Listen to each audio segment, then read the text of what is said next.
Hey, Valley family, this is Pastor Jeff. I am so excited about being able to share today as we focus on our freedom from fear. We're focusing on our freedom from fear.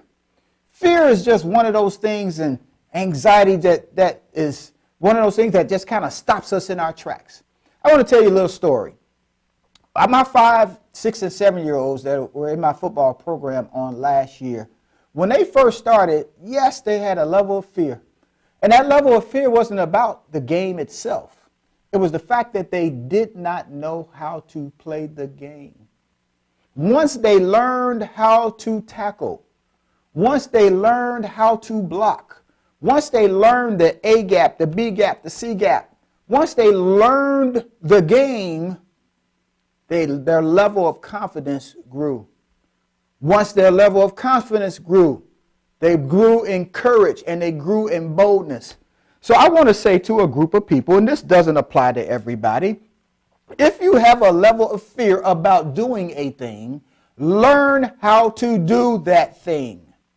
When you learn how to do that thing, your courage increases, your confidence increases, your boldness increases. So that's for that special group of people. But I'm going to also say anxiety and fear is only designed to take you off course. But somebody has to say in their mind, not this time.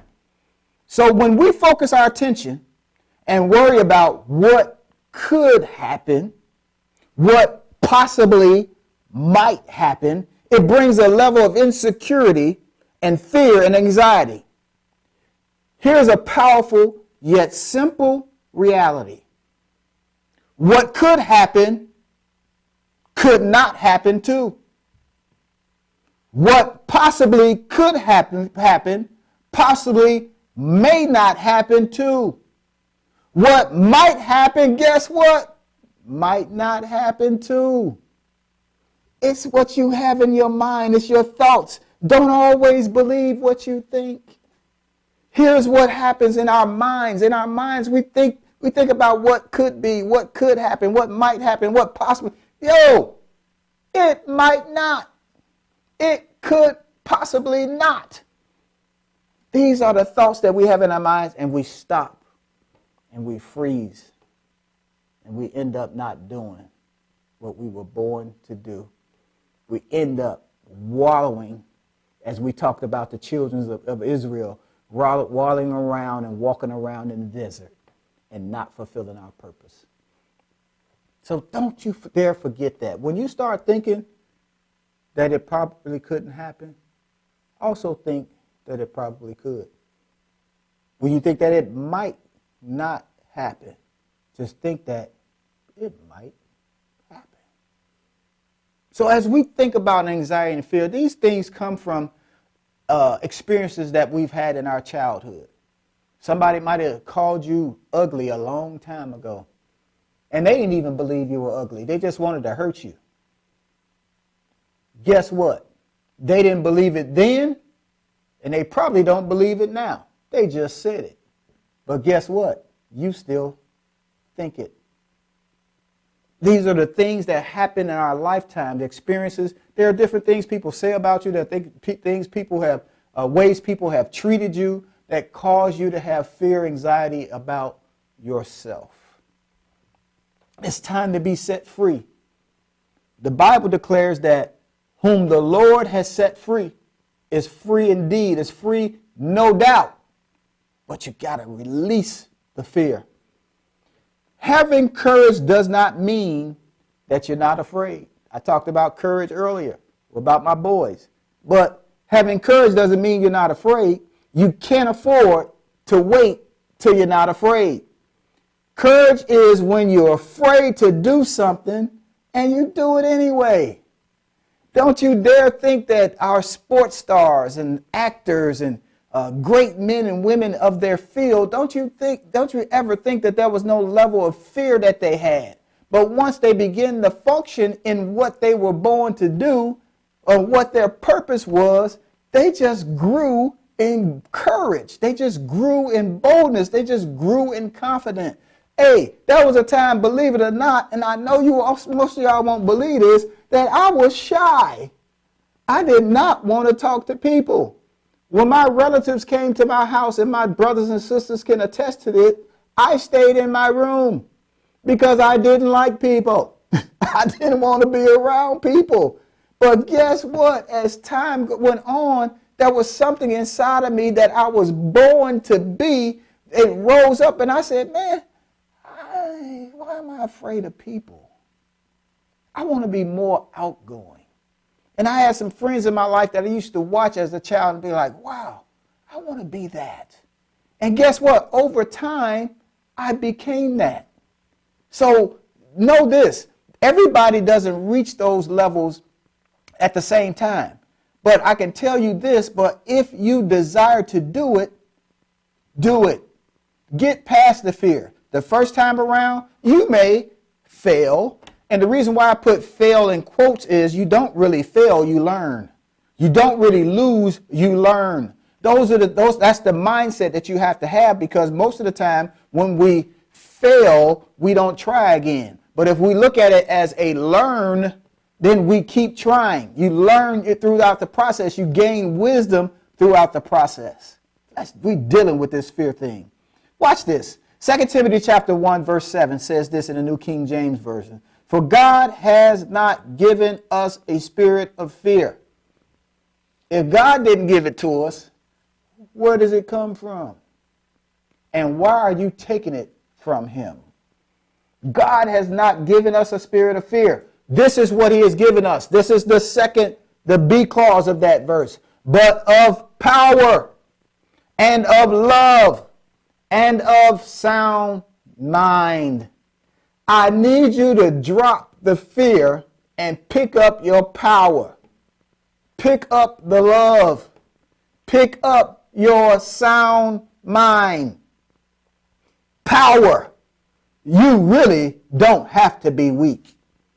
God has given you power over all of the things that are attempting to cause you not to be what you were born to be. Not to be what he purposed you to be. You got to function in your power. And we always talk about how God has the ability to do all these different things, and we waiting on these different things for God to do. But God does things based on the power that worketh in you. Work your power. Function in your power. You don't have to be weak. Weakness is for people. Sometimes I think about how God's children, we as God's children, it seems like we are not fully just engaged in the things that we need to be engaged in the earth, but the people that don't even know God, they'll function in power. They'll function in authority. They'll function in boldness and courage. I don't understand that. So we have to step out into our God-given ability to function in our power that God has given us, to function in our authority that God has given us. Do that. Don't put it on hold no more. Don't put it on pause anymore. It's time to function in our power. Then this thing called love. That's power, but here's that second thing that verse offers. It offers up love.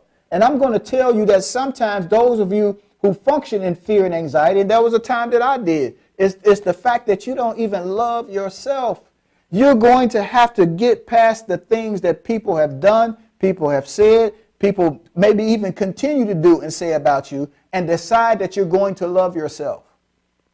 You have to make that decision. If you have the ability to love yourself, and you'll be able to, even in a greater way, love others. But having confidence to love yourself, having boldness to love yourself is a very important thing. And here comes that word again, confidence. Confidence in the ability to love yourself. I don't care what people have said about you. I don't care what how people have treated you. There have been some terrible things that may have been done to you. And you have resorted to the fact that you're not worthy to be loved. You're worthy to be loved. Love yourself.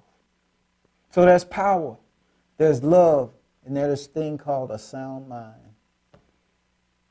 The Bible says that a double-minded man is unstable in all his ways. I declare and decree over you the ability to have a sound mind, to have a stable mind. Think of yourself the same way God thinks of you. Let that sit there for a while. There's so many verses in the Bible that tells you how God thinks about you. Thoughts of good and not of evil, to bring you to an expected end. Love yourself. But at the same time, that sound mind, be at peace with yourself. Be cool with yourself. Be okay with yourself. Power, love, sound mind. As I prepare to close, I want to leave this with you. There's an acronym for fear. And the acronym that most people use is false evidence appearing real. I want to change that a little bit. I want you to just let this sit in your spirit. Fear is either forget everything and run, forget everything and run, or face everything and rise. It's time to stop forgetting everything that's possible for you and running in the other direction. And I want you to leave you with this very thing. Face everything and rise. God bless you. This is Pastor Jeff. Rise.